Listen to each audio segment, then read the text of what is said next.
The Baylor Bears are trying to regroup and reset after yet another heartbreaking loss, this one 24-23 to Texas Tech on Saturday. Nicky Latterillo caught up with Dave Aranda this morning about how this team is trying to stay motivated with 3 games now to go. Well, hey, Curtis, on this day last year, ESPN College Game Day was here at McLean Stadium, and the Bears were undefeated through 9 games. Now, fast forward 365 days, and the Bears are still trying to snap a losing streak up to 5 games now, and all of those games have been by 11 points or less. On Saturday, the Bears traveled to Texas Tech and did everything they focused on doing all week, getting off to a good start and slowing the Red Raider offense. An early pick 6 from Jalen Petrie and a pair of field goals gave the Bears a comfortable lead early in the third. But a late spark for Tech's offense, a third down stop and a 25-yard field goal was enough to send the Bears home with yet another disappointing loss. Dave Aranda said the majority of this team played on last year's 11-3 squad, but he doesn't feel they are losing motivation or pointing fingers, a strength for a struggling squad.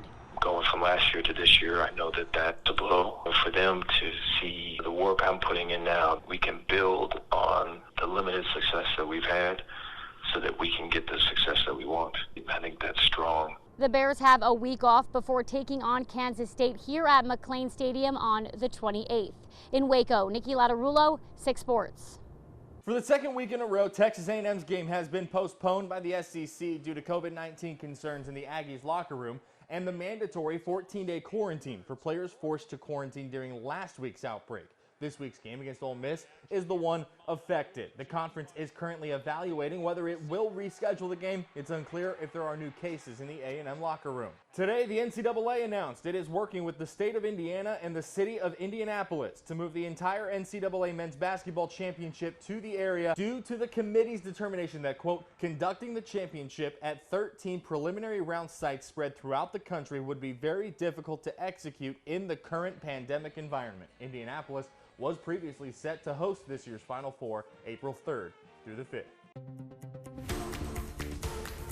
For Cowboys fans, yesterday came a bit of welcome good news. They didn't lose for the first NFL week since October 11th. That's as Dallas was off to rest and regroup during its bye week before going through a 7-game gauntlet to close the season. Coming out of the bye, the Cowboys are working to start faster. With a short week coming up, Dallas needs to make adjustments to fix things that have plagued the team since Dak Prescott's injury that same October day. I would say the past couple of weeks we've came out and we fought really hard, and we've came up short, but we have been fighting hard, but